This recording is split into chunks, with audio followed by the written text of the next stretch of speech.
दोस्तों, क्या आपने कभी सोचा है कि अगर आपकी भलाई का बदला कोई बुराई से दे तो आप करना चाहिए। आज हम आपको एक ऐसी ही दयालु हाथी और धोखेबाज मगरमच्छ की कहानी सुनाने जा रहे हैं, जहाँ एक चतुर भालू ने कुछ ऐसा किया जिसे देखकर आप भी हैरान रह जाएंगे। तो कहानी को अंत तक जरूर देखिए। बहुत पुरानी बात है, एक घने और हरे भरे जंगल में एक विशाल हाथी था। बहुत दयालु था। मुसीबत के समय वह सदा सबकी सहायता करता था। इसके कारण जंगल के सभी जानवर उसे बहुत प्रेम करते थे। एक दिन हाथी को पैर नदी पर गया। वहां उसने देखा कि नदी किनारे एक बड़े से पत्थर के नीचे मगरमच्छ दबा हुआ है और दर्द से कराह रहा है। हाथी ने पूछा, मगरमच्छ भाई, ये क्या होगा? तुम पत्थर के नीचे कैसे दब गए? क्या बताऊं हाथी दादा, मैं खाना खाकर नदी किनारे आराम कर रहा था, जाने कैसे उस बड़ी चट्टकर मुझ पर आया।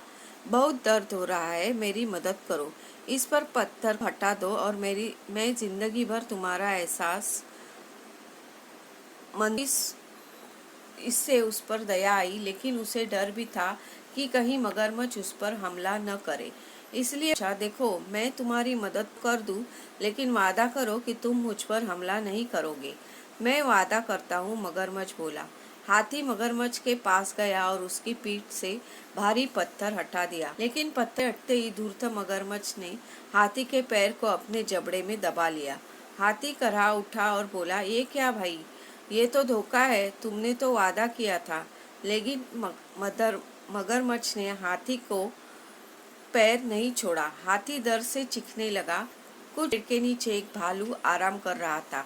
उसने हाथी की चीख सुनी तो नदी किनारे आया। हाथी को उस हालत में देखकर उसने पूछा, क्या हुआ हाथी? इस धूर्त मगरमच्छ ने कि मैंने सहायता की और उसने हमला कर दिया। अब मुझे बचाओ। हाथी ने कहराते हुए मगरमच्छ के पत्थर के नीचे दबे होने की सारी कहानी क्या दबा था और था, मैं नहीं था, भालू बोला। ऐसा ही था। मगरमच्छ गुर्राया और अपनी पकड़ हाथी हो नहीं सकता, भालू फिर से बोला। ऐसा ही था भालू भाई, हाथी बोला। बिना देखे तो मैं नहीं मानने वाला कि जरा मगरमच्छ उस पत्थर के नीचे कैसे दबा था और फिर भी जिंदा था। हाथी भाई, जरा मगरमच्छ की पीठ पर वो पत्थर तो रख देना, फिर उसे फिर से हटा के दिखाना, भालू बोला। मगरमच्छ भी तैयार हो गया। वह हाथी का पैर छोड़कर नदी के किनारे चला गया और हाथी ने वह भारी पत्थर उसके ऊपर रख दिया। मगरमच्छ भालू से बोला, ये देखो, मैं ऐसे पत्थर के नीचे दबा था। अब यकीन आया तुम्हें? इसके बाद हाथी ने आकर पत्थर हटाया था। चलो हाथी, अब पत्थर हटा दो, मगरमच्छ बोला। नहीं हाथी भाई, ये मगरमच्छ मदद के काबिल नहीं है, इसे ऐसे ही पड़े रहने दो। आओ हम चले, भालू बोला। इसके बाद हाथी और भालू वहां से चले गए। मगरमच्छ वहीं पत्थर के नीचे दबा रहा। इसकी धूर्तता का फल उसे मिल चुका था। तो दोस्तों, हम अपनी सहायता करने वाले के प्रति कृतज्ञ रहना चाहिए।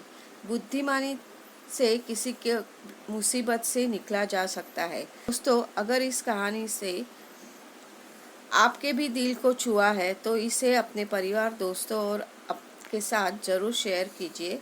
कमेंट में हाजिरी लगाए, लाइक करें और ऐसा ही सुंदर मज़ेदार कहानी के लिए हमारे चैनल को सब्सक्राइब करें। घंटी का बटन ज़रूर दबाएं ताकि ऐसी ही कहानी मज़ेदार आप तक पहुंच सके। धन्यवाद।